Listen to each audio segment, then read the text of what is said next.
Have you ever found yourself just completely certain about something? Absolutely sure. Only for, the evidence to come along later and show you were Yeah, way off. all the time. Or maybe you make one of those quick gut decisions. It feels totally right then, but later, not so great. Exactly. How does that happen? How do we land on these conclusions that feel so solid, rock solid even, Mm-hmm. but turn out to be, well, flawed? It's a universal thing, really. Our minds are incredible. They're powerful machines, constantly crunching information, making judgments. But, Hmm. and this is the key part, they use shortcuts, systematic ways of thinking that, can lead us astray. And often we don't even notice it happening. Right. And today we are diving deep into a book that just shines a massive light on these very questions.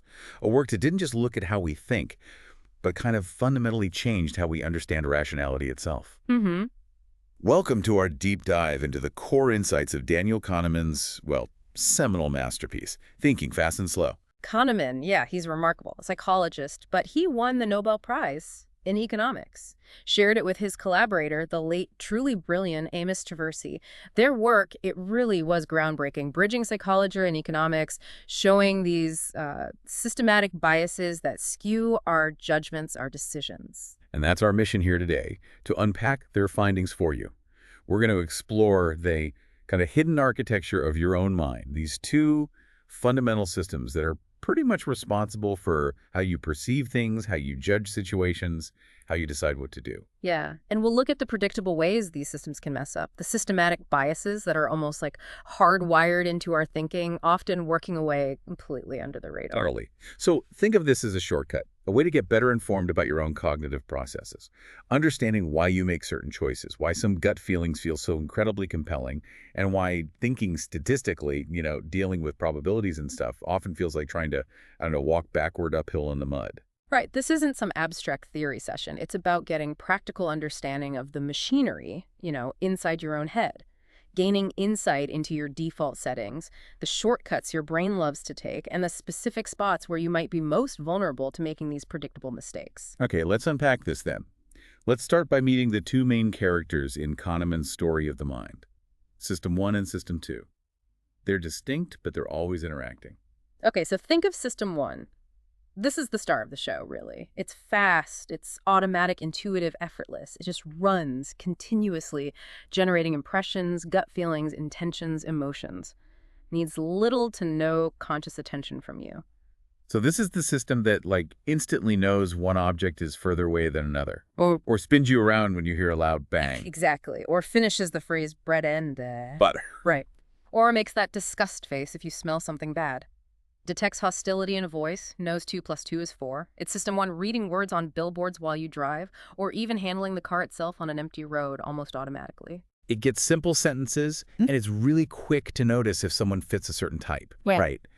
Like sizing someone up as a meek and tidy soul with a passion for detail and thinking, librarian. Yeah, though that last one is a perfect example of System 1 jumping the gun, making a quick assessment based on resemblance, maybe ignoring other crucial info. We'll definitely get back to that. Okay.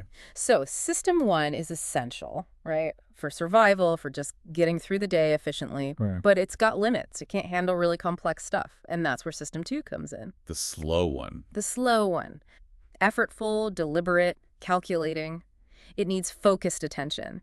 It gets mobilized for the tricky tasks, the ones System 1 can't handle alone or needs help with. Okay, so this is me counting how many times the letter E appears on this page. Mm. Or trying to remember and tell someone my phone number, if I actually have to think about it. Mm-hmm. Or parking in a really tight spot. That Yeah. takes focus. Definitely. Comparing two washing machines to figure out the best value, filling out your tax form, checking if a complicated argument actually holds water. That's all System 2 heavy lifting. Now, the relationship between them, this is critical. System 1 is constantly feeding suggestions up to System 2. Impressions, intuitions, feelings, like little proposals. And System 2 takes these suggestions and, ideally, processes them. Checks them out. Ideally, yeah. Most of what System 2 actually thinks about and does originates from System 1's initial quick take. System 2 can override System 1. It can hit the brakes, analyze, double-check that gut feeling. But there's always a but, isn't there? There is, and it's a really crucial one. System 2 is, well, it's lazy. inherently lazy. It prefers to just go along with the easy, intuitive answer from System 1 unless it hits a major snag, or you consciously force it to work harder. It takes effort, you see, and System 2 is all about conserving effort. Lazy System 2. I like it. So there's actual science behind this effort thing. Oh, yeah, fascinating stuff. Kahneman and his colleagues, people like Eckhart Hess, back in the 60s, did these groundbreaking studies measuring pupil dilation while people did mental tasks. Turns out, your pupil size is this incredibly precise, real-time gauge of mental effort. So like if I'm in one of these experiments. Right. Imagine you hear digits, say 5294, and your task is to repeat them back, but add 1 to each digit, keeping time with a metronome. So you'd say 6305. Then the next set comes, that's called add 1. Okay, sounds tricky. It is. And then there's add 3, even harder. And what they found was your pupils change size second by second, perfectly mirroring how hard your brain is working. Effort builds up as you take in the digits, peaks when you're doing the mental transformation and retrieving the answer, and then relaxes. Wow. Doing add 1 with just 4 digits made pupils noticeably bigger than just remembering 7 digits straight. At Right. 3, that was like a frantic mental sprint. Kahneman talks about pupils dilating by like 50% of their original size, heart rate jumping up. It was pushing people to their absolute mental limit. And if they push too hard. People stopped dilating or even shrank. A clear sign System 2 had just given up, disengaged. And Kahneman had some kind of breakthrough moment watching this. He did, a real eureka moment. He was just watching a woman's pupil during a totally casual chat, a break in the experiment. He expected some dilation, like in the tasks. But nope. Her pupil stayed small, relaxed. And that simple observation was incredibly revealing.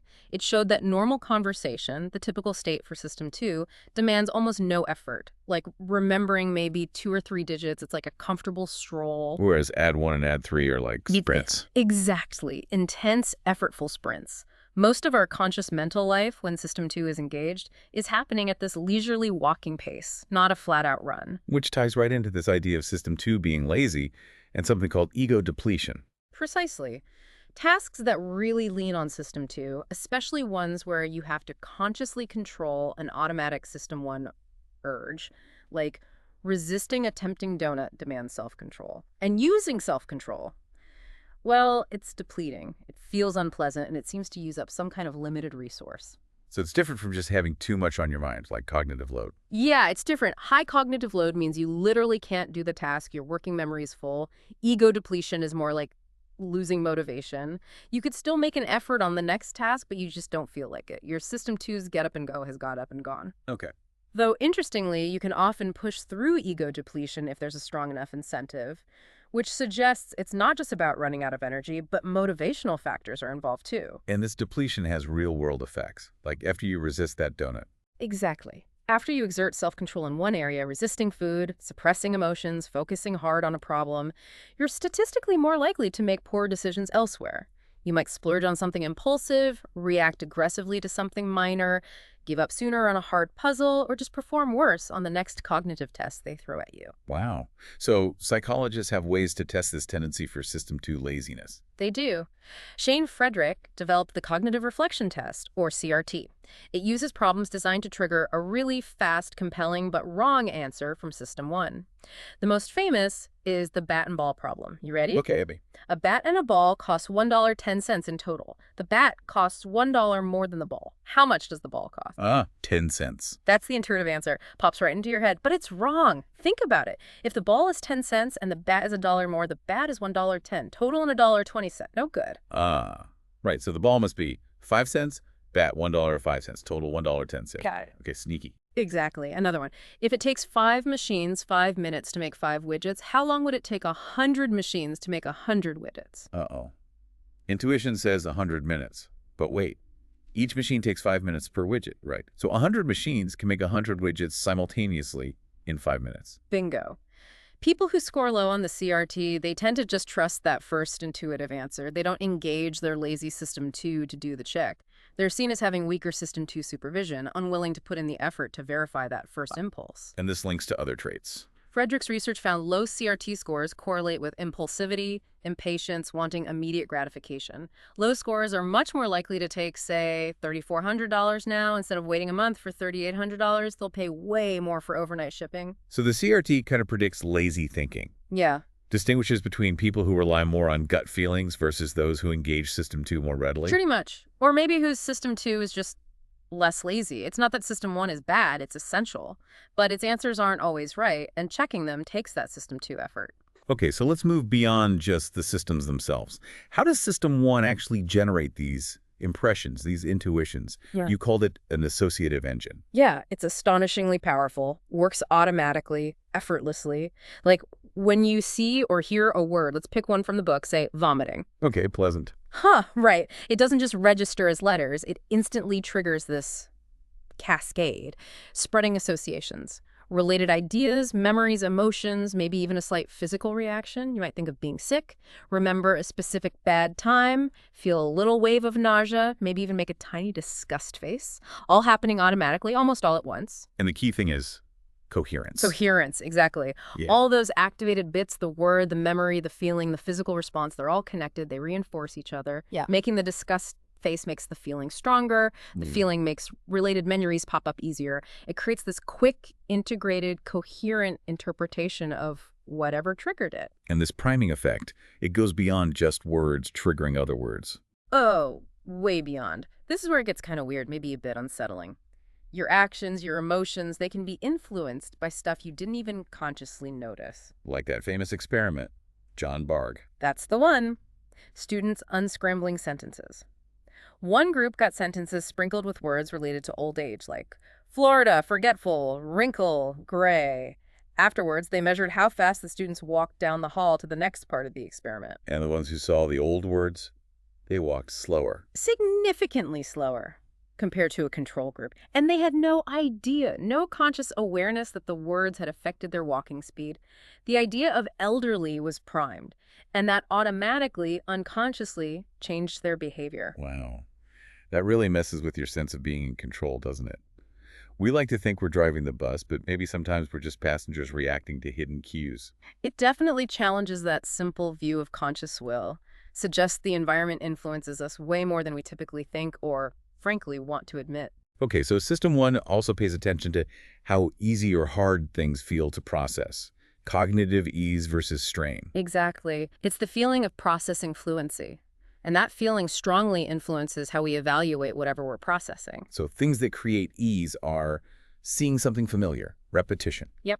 Clear font versus blurry, being primed by something you saw earlier, even just being in a good mood or physically smiling that can make things feel easier to process. And strain comes from bad font, complicated language, bad mood, frowning. Right. And that feeling of strain is like an alarm bell for System 2. It signals, pay attention, this needs more work. Strain mobilizes System 2, shifts you into a more analytical, vigilant, effortful mode. But ease feels good. It makes you Rigor. trust things more. Ease is linked to positive feelings. Yeah.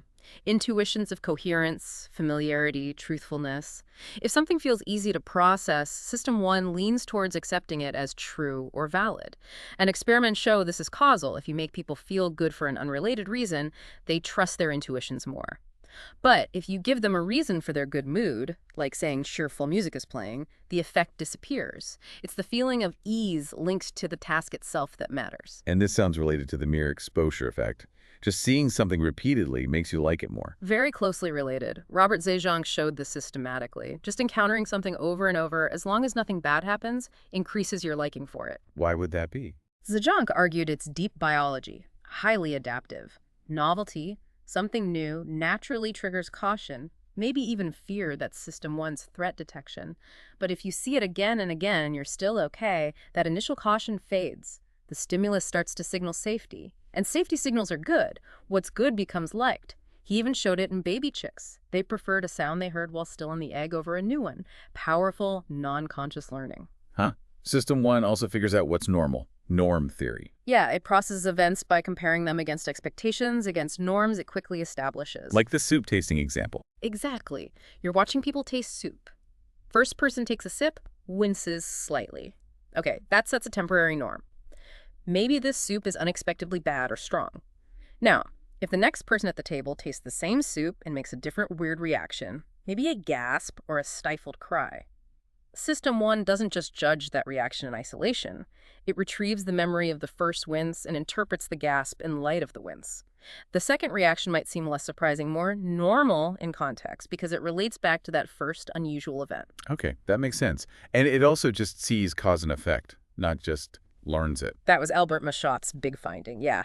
Overturn the old idea that we only infer causality after seeing things happen together many times. He used moving shapes. Simple shapes on a screen. If one square moved, touched another, and the second one immediately moved away, people didn't just infer causation, they saw the first one launching or pushing the second. It felt like a direct perception, like seeing color. An illusion, sure, but a compelling, automatic one. And babies do this too. Yep. Even 6-month-olds seem hardwired to perceive these cause and effect sequences. They get surprised if the pattern is broken, like if the second square moves before being touched. So these causal impressions seem built in, a product of System 1 making instant sense of events. So System 1, fast, associative, builds coherence, follows norms, sees causes. But it has this major limitation. WYSIETI. WYSIETI stands for what you see is all there is. This is absolutely central to understanding System 1's flaws. Okay, break that down. It means System 1 is brilliant at constructing the best possible, most coherent story it can, using only the information that's currently activated or easily available. Information that isn't retrieved, maybe because it's harder to access or just wasn't triggered, might as well not exist for System 1. So it just jumps to conclusions based on whatever's right in front of it. Exactly. It's a machine for jumping to conclusions, especially when information is thin on the ground. The book gives that example. You hear, will Mindic be a good leader? She is intelligent and strong. And you immediately think yes. Right. System 1 instantly builds that coherent story. Intelligent plus strong equals good leader, feels easy, feels right. But what if the next words were, and also corrupt and cruel? System 1 didn't wait. It formed its judgment based only on what it saw initially, because that was all there is at that moment. The critical thing isn't the quality or amount of data, but how well the story hangs together. Precisely. The measure of success for System 1 is the coherence of the story, not the evidence supporting it.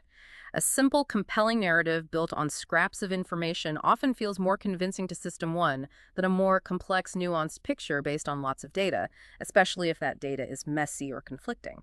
So WYSIETI helps us make sense of things quickly. Yes, that's its power. It facilitates coherence, cognitive ease, lets us navigate a complicated world with incomplete information, and often the simple story is good enough, for everyday stuff. That's also the source of a ton of biases. A surprisingly long list, yeah. It's the root cause of so many predictable errors. Like overconfidence. Prime example.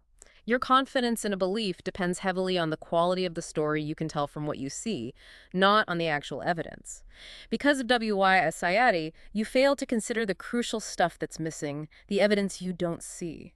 System 1, striving for coherence, settles on its story and just suppresses doubt or alternatives. And it affects how we judge sources, too. Yeah. Like we focus on the message, not where it came from. Exactly. System 1 latches onto the information itself, I heard X, and struggles to properly weigh the reliability of the source. I read it in a top newspaper versus my cousin heard it from a guy. Might feel surprisingly similar to System 1 initially because it's focused on the content of the story, not its pedigree. It's bad at distinguishing degrees of belief based on evidence quality alone. And this connects to the law of small numbers. Believing small samples are super representative. Yeah. WYSIETI feeds into that. System 1 acts as if small samples tell the whole story, making reality seem much simpler and more coherent than it is. You see one incredibly successful small school, and WYSIETI makes it easy to build a coherent story that their specific methods are the key, ignoring the small sample size, the unique context, maybe pure luck, because considering all that complexity ruins the simple narrative.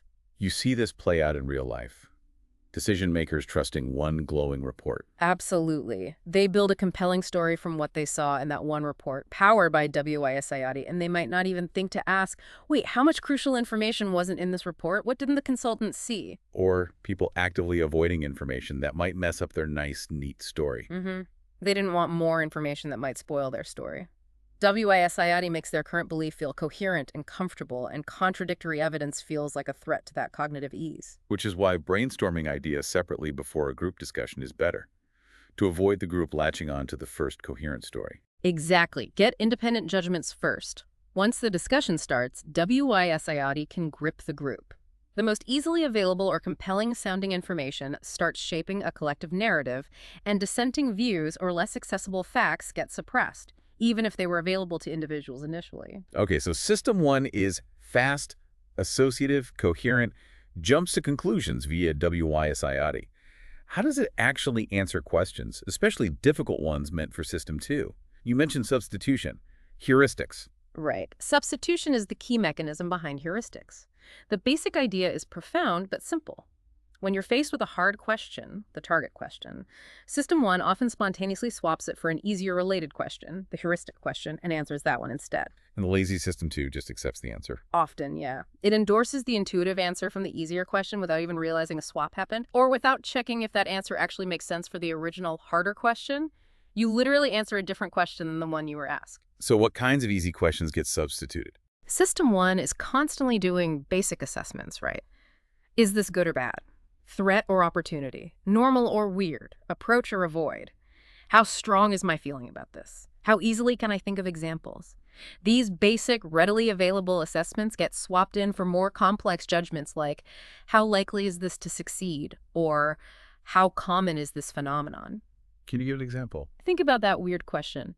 If Sam were as tall as he is intelligent, how tall would he be? It's nonsense, right? You can't measure intelligence in feet and inches. Right. But your System 1 can still generate an intuitive answer. It automatically translates intensity across different dimensions. It gets more intelligent, it gets taller, and it creates some kind of mapping, spits out an answer. This is the mental shotgun trying to answer one thing, triggers related computations, even useless ones. Like judging literal truth. Yeah, that example too. Some roads are snakes. Literally true. No. Some jobs are snakes. Literally true. No. Some jobs are jails. Literally true. No. But the last two feel truer, don't they? Yeah, they do. Metaphorically. Exactly. Your goal was literal truth, but System 1 automatically computed metaphorical truth, and that interfered. The stronger metaphorical connection made them feel more correct, messing with your literal judgment. System 1 fires its shotgun, hits related targets, and System 2 might just grab the easiest or most salient answer. There was a perceptual example, too, with the picture. The 3D illusion, right. 3 figures in a hallway receding into the distance, drawn identically on the page. The one depicted as further away looks bigger. Even though you know they're the same size on the paper. Right. System 1 automatically imposes a 3D interpretation using the perspective cues. It substitutes the hard judgment, how big are they on the 2D page, with the easy judgment, how big do they appear in this apparent 3D scene. And the resulting bias, distant objects looking larger, is automatic, predictable. Substitution happening right there in perception. Okay, so substitution leads to these heuristics. Let's dig into the big ones. Representativeness.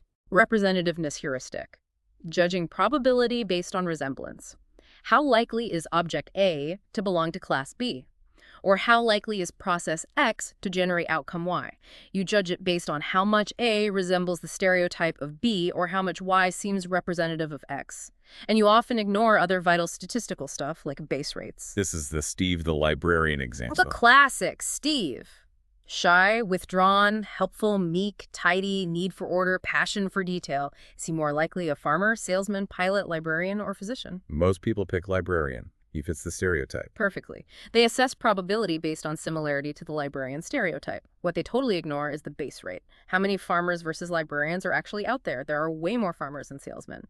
Statistically, Steve is much more likely to be one of them, even with that description. But System 1 substitutes, how similar is Steve to a librarian? For how probable is it Steve is a librarian? And System 2 just nods along. People's ranking of likelihood almost perfectly matches their ranking of similarity. So ignoring base rates is a major error here. Huge. The Tom W. problem showed it too.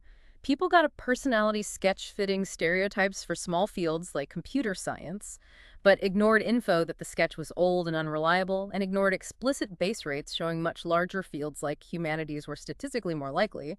Representativeness felt stronger than the stats. And the Linda problem. The feminist bank teller. Ah, Linda. Single, outspoken, bright philosophy major concerned with discrimination, anti-nuclear protester. Is it more probable she's A, a bank teller, or B, a bank teller and active in the feminist movement? Most people choose B, right? Even though it's logically impossible for A and B to be more probable than just A alone. Exactly. Being a feminist bank teller is a subset of being a bank teller.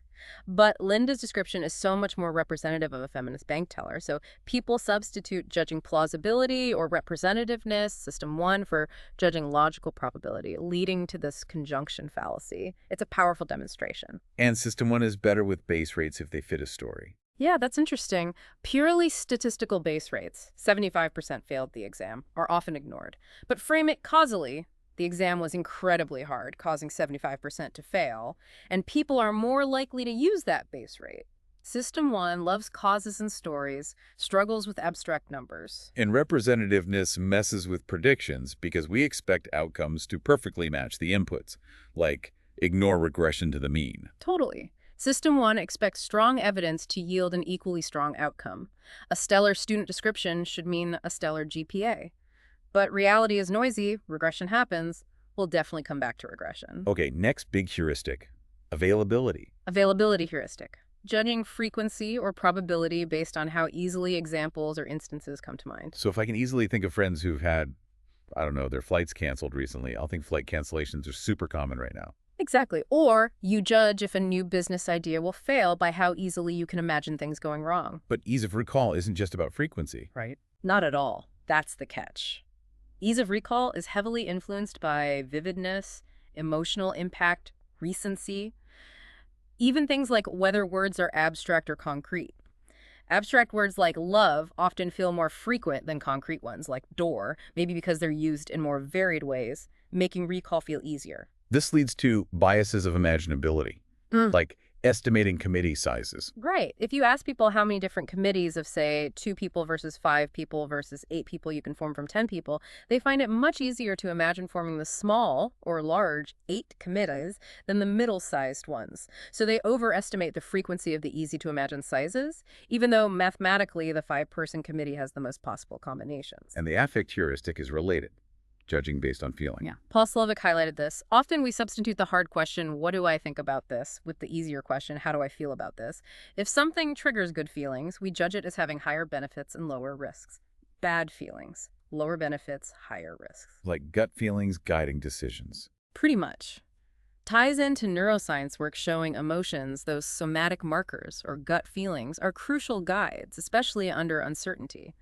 People who lose that emotional guidance system really struggle to make good choices, even if their logic is fine. And availability can cause these cascades in the media and public opinion. Availability cascades, yeah. A minor risk gets media play, sparks public worry.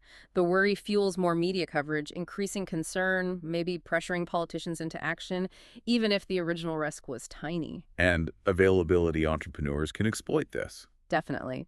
People or groups who deliberately hype issues using vivid stories or images to grab attention and push an agenda.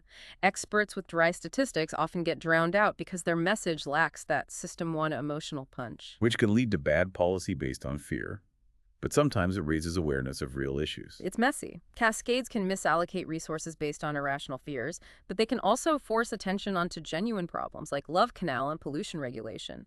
It shows how public emotion, shaped by these heuristics, really interacts with policy and democracy. Okay, one more major heuristic, anchoring. The anchoring effect. When you estimate something uncertain, you tend to start from some initial number, the anchor, and then adjust away from it. But the adjustment is almost always too small. Your final estimate stays too close to the starting anchor. And the anchor doesn't even need to be relevant, like a random number. That's the truly weird part. Kahneman and Tversky's Wheel of Fortune study showed this. Spin a wheel, get a random number, say 65, then estimate. Is the percentage of African nations in the UN higher or lower than 65%? Finally, estimate the actual percentage. And people who spun 65 gave higher estimates than people who spun, say, 10. Dramatically higher. Even though everyone knew the wheel number was random and irrelevant, it still anchored their subsequent judgment. You're aware of the anchor, but you're totally unaware of how it's pulling your estimate. You can't easily imagine what you would have guessed without that specific arbitrary number in your head. So again, our sense of control is kind of shaky. Things we know are irrelevant can still steer our thoughts. Exactly. Like priming, it shows how subtly the environment influences us. The practical advice is, if you're making an important estimate, assume any number that's been mentioned recently has anchored you, and consciously fight against it. Mobilize System 2, push away from that anchor, actively consider reasons why the real number might be much higher or lower. You see this in negotiations all the time, right? The front offer sets the anchor. Absolutely. And in lawsuits, too. Mentioning a ridiculously low number for damages, even if it's clearly frivolous, can still anchor the judge or jury's thinking downwards. Okay, so System 1 uses these shortcuts, Representativeness, availability, anchoring, often substituting easy answers for hard questions. And this makes statistical thinking really hard. Inherently hard, yeah. Statistical thinking needs you to consider groups, distributions, lots of possibilities at once. System 1 just doesn't work that way. It prefers individual stories, causes, associations. Which leads to confusing correlation with causation. A massive source of error. Two things happen together. System 1 sees a cause. Even smart researchers fall into this trap constantly. And it makes understanding regression to the mean almost impossible for our intuition. Extremely challenging. Regression is just a statistical fact that extreme results tend to be followed by less extreme ones, closer to the average, just due to random chance playing out. Like the flight instructors. Punishing bad performance seemed to work. Praising good performance seemed to backfire. Kahneman's classic example.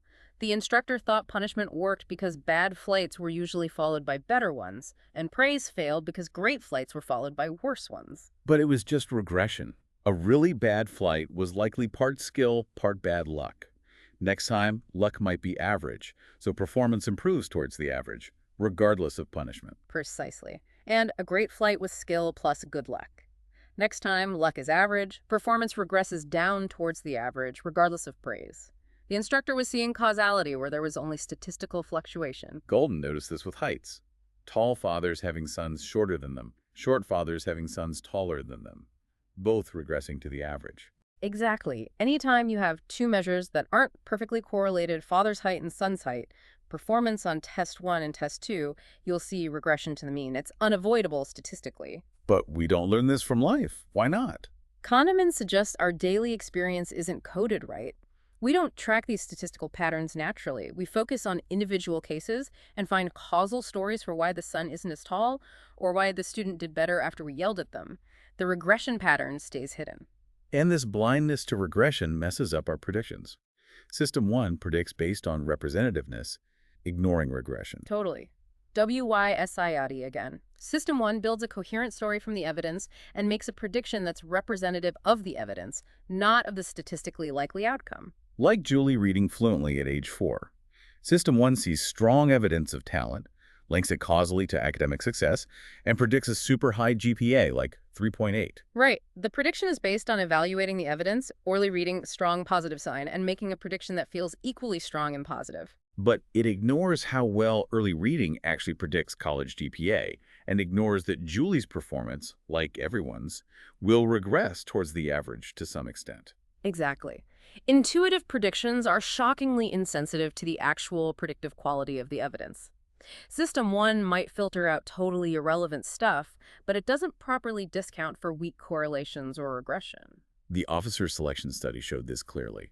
Officers predicted individual cadet grades based on evaluation, ignoring regression. Strong evidence for substitution there. They evaluated the cadets, looks like an A student, and substituted that evaluation directly as their prediction, completely ignoring the statistical reality that most predictions should be closer to the average.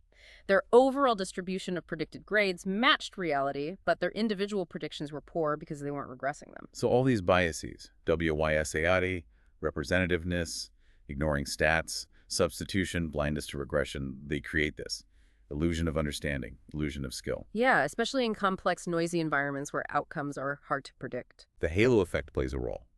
Liking one thing about someone influences everything else. Definitely. Good-looking picture. Must be talented. Confident CEO. Must be competent. And it works in reverse, too. Company fails.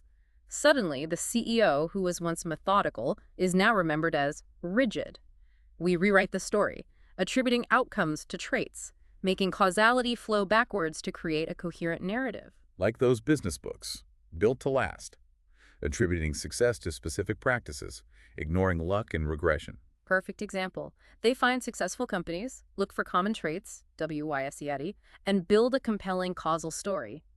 Do these things, be like them, and you'll succeed too. But they ignore that maybe those companies were just lucky or at a temporary peak and were bound to regress towards average performance anyway. Exactly. The stories appeal because they offer simple, coherent explanations, System 1 loves that, and create this powerful illusion that we understand the secrets to success. But because they neglect chance and regression, their predictive value is often minimal. And this illusion of skill is huge in finance. Stock pickers thinking they can beat the market. Rampant. They are using real skills, analyzing companies, etc. but they often lack the crucial skill.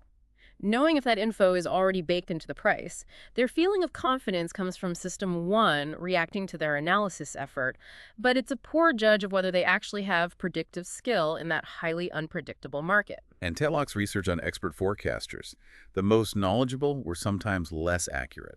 Because more knowledge fueled a greater illusion of skill, more overconfidence. They were less likely to admit uncertainty. The most famous ones were often the most overconfident, making bold predictions that were often wrong. In low-validity fields, more knowledge doesn't necessarily mean better prediction. And this connects to Meal's work. Simple formulas outperform expert judgment. Yeah, Paul Meehl showed decades ago that statistical algorithms using just a few objective scores often beat trained professionals relying on subjective intuition predicting grades, parole violations, medical outcomes. Humans are just bad at consistently applying weak cues in noisy situations. Algorithms are great at it. Think of the APGAR score for newborns, a simple, life-saving algorithm. So given all these blind spots, how can we fight back? How do we get better? It's tough, doesn't come naturally, but there are strategies. Like the outside view, looking at similar past cases instead of just focusing on your unique current project. Exactly. Championed by Bentfly Jurg. Don't just look at your project specifics. The inside view, prone to optimism, and WYSII. Find a reference class of similar projects and use their statistics average cost overruns delays as your baseline prediction. Kahneman admits he fell into the inside view trap himself, ignoring known stats about textbook project delays because they were focused on their project. It's not intuitive, but often much more accurate. And the premortem, imagining failure beforehand. Gary Klein's technique, yeah. To fight group optimism. Before you commit, imagine it's a year later and the project failed spectacularly. Now everyone writes down why it failed. It makes it safe to voice doubts. Exactly. It legitimizes pessimism, helps surface risks that optimism and groupthink might have suppressed. Gets System 2 thinking about potential downsides that System 1's enthusiasm ignored. Doesn't guarantee success, but helps avoid predictable failures. Okay, these insights into judgment set the stage for Kahneman and Tversky's really famous contribution to economics. Prospect theory, how we actually make decisions involving risk. Right. Prospect theory basically blew up the traditional economic model of the purely rational decision maker, always maximizing expected utility based on final wealth. Kahneman and Tversky showed experimentally that people are systematically irrational in predictable ways. And the absolute core idea is the reference point. We judge outcomes relative to where we start, not in absolute terms. That's the revolutionary insight. Decisions aren't about maximizing your final bank balance in absolute terms. They're evaluated as gains or losses relative to some reference point, usually your current situation, the status quo, or maybe an expectation. So having $2,500 feels different if you started with $1,000 versus if you started with $3,000. Totally different. Starting from $1,000, getting to $2,500 is a gain of $1,500. Feels great. Starting from $3,000, ending at $2,500 is a loss of $500. Feels bad. Same final state, $2,500. Completely different psychological value because the reference point changed. And this leads to the value function, that S-shaped curve. Yep. It's concave for gains, meaning diminishing sensitivity. The difference between $0 and $100 feels bigger than the difference between $1,000 and $1,100. Each extra dollar of gain adds less pleasure. It's also convex for losses, diminishing sensitivity there too. Losing $1,100 feels bad, but not much worse than losing $1,000. But the key is the slope. It's steeper for losses. Much steeper. That's the heart of loss aversion. Losses hurt psychologically about twice as much as equivalent gains feel good. Losing $100 feels roughly twice as bad as gaining $100 feels good. Which makes us stick to the status quo. Because any change involves giving something up, a loss, to get something new, a gain, and the loss looms larger. Exactly. It creates this powerful bias for inaction or for keeping things as they are. The perceived benefits of a change have to significantly outweigh the perceived costs, maybe by that 2.1 ratio, for us to feel comfortable making the leap. Explains a lot of resistance to change. And the endowment effect is part of this. Valuing stuff more just because we own it. Direct consequence of loss aversion. Once something is yours, giving it up feels like a loss. So you demand more to sell it than you'd pay to buy it if you didn't own it. The mug experiment. Sellers wanted twice what buyers would pay. The classic. Randomly assign mugs. Sellers who got a mug set selling prices around, say, $7. Buyers who didn't get one set buying prices around $3. Choosers, pick mug or cash, valued the mug around $3. That 2-to-1 ratio again. Sellers feel the pain of losing the mug. Buyers just see the pleasure of gaining it. And this applies to prices too. We hate price increases more than we like price decreases. Twice as much, roughly. Price hikes feel like losses relative to the reference price we're used to. Discounts feel like gains. Affects consumer behavior significantly. While there's some debate about the nuances, loss aversion related to giving things up seems very real. And for people in poverty, this is constant. Every choice feels like a loss. Yeah, that's a harsh reality, Kahneman points out. Spending on food means losing the chance to buy medicine. They're constantly facing these brutal trade-offs where loss aversion makes every decision incredibly painful and stressful. Even pro golfers feel it, trying harder to avoid a bogey loss than to make a birdie gain. Yep, the Pope and Schweitzer study showed that. They sink more putts to save par or avoid bogey than putts of the same difficulty to make a birdie. Avoiding the loss is a stronger motivator. And our sense of fairness is tied to this. We hate having things taken away relative to our baseline entitlement. Strongly. We see it as unfair if a company cuts wages or raises prices from the established norm, unless they can justify it as necessary to protect their own entitlement, like staying in business. It's all about reference points and perceived losses. Then there's mental accounting. We treat money differently depending on where it came from or what it's for. Yeah, we don't treat all dollars as equal, even though rationally we should. We put money into different mental buckets: salary, windfall, vacation fund, emergency fund, and we track gains and losses within these accounts, often with emotional tags attached. Which leads to things like the disposition effect, selling winning stocks too soon, holding losers too long. Exactly. Selling a winner lets you close that mental account with a nice gain. Feels good. Holding on to a loser avoids the pain of realizing the loss, closing that account in the red. Even though it's often financially backward, tax-wise, you should sell losers. And winners often keep winning for a bit. Totally irrational from a pure finance perspective. The emotional accounting, the desire to feel good or avoid feeling bad about a specific mental account, overrides financial sense. Experienced traders learn to fight this, focus on future prospects, not the history of the mental account, unless maybe it's December and taxes make realizing those losses suddenly very attractive. Prospect theory also talks about how we handle probabilities, right? Certainty and possibility effects. We overweigh outcomes that are certain compared to those that are merely probable. That's the certainty effect.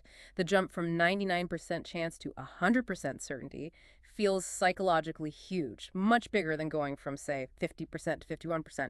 We crave certainty. And the possibility effect is the opposite for small probabilities. We overweight them just because they could happen. Right. The jump from 0% impossible to 1% possible feels massive, much bigger than going from 5% to 6%. We're drawn to possibilities, even long shots. Because we're not very sensitive to probabilities in the middle range. Not really. We tend to be risk-averse for gains, prefer the sure thing due to certainty effect, but risk-seeking for losses, prefer the gamble to avoid the sure loss, influenced by possibility effect and loss aversion.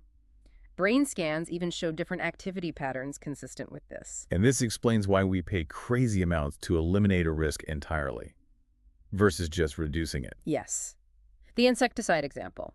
Parents willing to pay a lot to reduce risk from 15 cases per 10K down to 5, but willing to pay way more to reduce it from 5 down to 0. That move to absolute zero certainty has huge psychological appeal because of the possibility effect, eliminating the possibility entirely, and certainty effect, gaining certainty of safety. The number of cases avoided might be smaller, but the psychological value is disproportionately higher. Rare events are tricky too. We ignore them or overweight them. It's one or the other, usually. Sometimes ignored because they're hard to imagine or don't feel representative. Other times wildly overweighted, especially if they grab our attention: vivid descriptions, scary stories, obsessive worrying. Like denominator neglect. Focusing on the number of winning marbles, not the total. Yeah. Offer a choice. Draw from earn A, 8 winning marbles out of 100, 8% chance. Or earn B, 1 winning marble out of 10, 10% chance. Many people intuitively prefer earn A. Why? Because the image of 8 winning marbles is more vivid and salient to System 1 than the denominator of 100. They neglect the base rate, the denominator. And how probabilities are framed matters. Frequencies versus percentages. Hugely. Saying 1,000 people die from X each year feels much more impactful and gets more decision weight than saying X has a 0.000036% mortality rate, even if they represent the same risk. Frequencies are more concrete, more imaginable for System 1.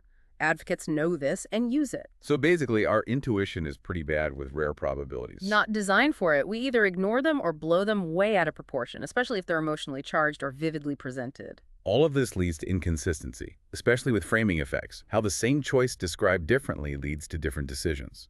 Exactly. This violates the core rational principle of invariance. Your choice shouldn't depend on the wording if the outcomes are identical. Like that complex concurrent decisions example. Choosing between a sure gain and a gain gamble, then separately between a sure loss and a loss gamble. Right. Separately, people are risk-averse in gains, take the sure $240, and risk-seeking in losses, take the gamble to maybe lose nothing, avoiding the sure $750 loss. Most choose combination AD. But when you combine AD, the expected outcome is actually worse than the alternative combination BC, which people avoid. Precisely. AD gives an expected value of losing $510. BC gives an expected value of losing $500. People choose the objectively worse combined option because the separate framing, gain versus loss, drives inconsistent choices when looked at together. Framing completely trumps logic here. And it's the emotional framing from System 1 that drives this. Largely, yes. System 1 attaches different feelings to different descriptions, like the gamble. 10% chance to win $95, 90% chance to lose $5.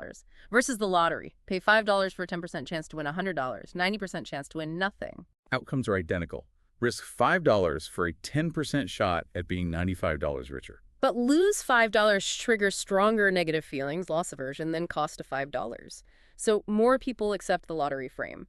The words matter immensely to System 1's emotional reaction. Like survival rates versus mortality rates in medicine. 90% survival sounds way better than 10% mortality, even though it's the same thing. Doctors make different choices based on that framing. It's powerful. Neuroeconomics backs this up. Brain scans show emotional areas, amygdala, driving frame-consistent choices, while frame-inconsistent choices show conflict and System 2 activity trying to override the emotion. But lazy System 2 usually just goes along with the frame. Pretty much. Unless the framing difference is super obvious, we passively accept it. We don't naturally step back and ask, wait, is my preference just because of how this was worded? When confronted, people often get flustered because System 2 doesn't have a strong frame-independent intuition to fall back on. The judgment was tied to the System 1 feeling evoked by the frame. Mental accounting adds to this, like framing a tax break as an exemption versus a surcharge. Yeah, Schelling's example. An exemption for families with kids feels fair. A surcharge for those without kids feels unfair, even if the tax outcome is identical. The frame shifts the reference point and the perceived entitlement. Or losing a ticket versus losing cash. The lost ticket feels like it doubles the cost of that specific play in its mental account, so you're less likely to buy another. Lost cash comes out of a general spending account, less painful. Different frames, different sunk cost decisions. And the injection pain example. Paying different amounts to avoid the same number of shots, depending on the total number. Shows how our decision utility, the value we assign in the moment of choice, can be warped by framing. Reducing 2 shots out of 6 feels bigger than 2 out of 20. But the experienced utility, the actual pain avoided, is the same. Kahneman argues choosing based on flawed decision utility over actual experience utility is a mistake. Which brings us to maybe the deepest idea. The two selves. Experiencing self versus remembering self. One of the most profound and, frankly, unsettling concepts, yeah. So the experiencing self is me right now, feeling this moment. Yes. It lives purely in the present. Feels the pleasure or pain moment by moment. It's just awareness. And the remembering self. That's the storyteller, the scorekeeper. It constructs the narrative of your life from memories, and critically, it's the one that makes decisions for the future experiencing self. And the conflict is, the remembering self is biased. It makes bad choices for the experiencing self. Often, yes. Because its evaluation of past experiences is flawed, it relies heavily on 2 biases: the peak-end rule and duration neglect. Okay, peak-end rule. Your memory, your overall evaluation of an episode, like a medical procedure, a vacation, even just a period of time, is dominated by 2 things: the intensity of the peak moment, most painful or most pleasurable, and how the experience felt right at the end. And duration neglect. It pretty much ignores how long the experience lasted. The total amount of pleasure or pain experienced over time doesn't weigh heavily on the remembering self's final judgment. The Coldan experiment showed this. People chose to repeat a longer, more painful experience. Stark demonstration. One trial. Hand in painfully cold water for 60 seconds. Ouch. Second trial. Same 60 seconds plus another 30 seconds where the water warmed up slightly but was still unpleasant. So trial 2 was longer, involved more total pain for the experiencing self. But people chose to repeat trial 2. A significant majority did. Why? The remembering self judged trial 2 as better because even though the peak pain was similar, the end was slightly less awful than the abrupt, painful end of trial 1. The memory was better, so they chose to inflict more total pain on their future experiencing self. Kahneman calls it manifestly absurd. The remembering self's bias scoring overrides the actual well-being experience. And this applies to bigger things, evaluating lives, vacations. Seems so. Add some mildly okay years onto the end of a long, mostly unhappy life story, and people rate the whole life better because the end improved the narrative for the remembering self. Vacations get judged by the highlights, peaks, and how they finished, not the overall duration of pleasantness. We seem wired to collect good memories for the remembering self more than maximize moment-to-moment experience. Why does the remembering self do this? It seems rooted in how System 1 represents sets or categories by averages or prototypes, not sums. The remembering self treats an experience like a collection of moments and evaluates it based on a few salient ones, peak, end, not the integrated sum of feeling over time. It's like adding slightly damaged but okay dishes to a set of perfect dishes. It lowers the average quality, so the remembering self might value the whole set less, even though the total number of good items increased. Less is more effect. Which messes up how we measure well-being. Asking about life satisfaction taps the remembering self. Exactly. That overall judgment, how happy are you with your life, is the remembering self's verdict, the story it tells itself. And it's easily swayed by the focusing illusion. Focusing illusion. Overstating the importance of whatever we're currently thinking about. Right, like the California climate study, people in both California and the Midwest predicted Californians would be much happier, focusing heavily on the climate difference. But in reality, they weren't. No significant difference in reported life satisfaction. Why? Because while climate is nice to think about, it's not the main driver of day-to-day well-being for most people compared to work, relationships, health, daily hassles, etc. They focused on the salient difference, climate, and exaggerated its impact. W.Y. Essayati applied to life evaluation. Like asking how much pleasure your car brings you. You think about owning it, not the boring commute. Perfect example. You answer based on the pleasure of thinking about the car, neglecting how rarely you actually do think about it while driving. Your mood driving is mostly other stuff. It's duration neglect plus substitution. How do I feel thinking about it? Replaces how much pleasure do I experience using it? This illusion makes us overestimate the happiness payoff from things like expensive cars. Okay, so pulling all this together, our mind is this constant interplay between automatic, intuitive storytelling system 1 and effortful, analytical, but lazy system 2. That's the core picture, yeah. Uneasy interaction. Dynamic. And intuition can be trustworthy, but only under specific conditions. Right. Skilled intuition, where System 1 recognizes patterns accurately, needs two things.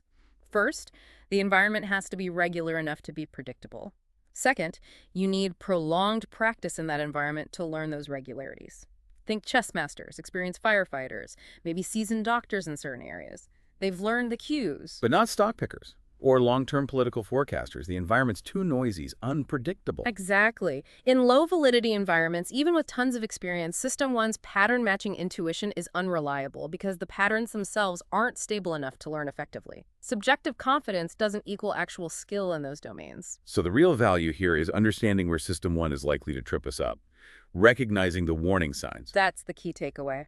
Knowing the situation's prone to W.Y. Essayati, substitution via heuristics, neglecting base rates or regression, being swayed by framing, ignoring duration. System 2 can step in, but often doesn't unless we're vigilant, because the intuitive error feels so right. And being truly rational in the classical sense is just hard against our cognitive nature. It seems that way. Our inconsistent preferences, our vulnerability to framing, the battle between what we experience and what we remember and value. These aren't trivial quirks. They suggest rationality is effortful, not our default state. But we have some tools.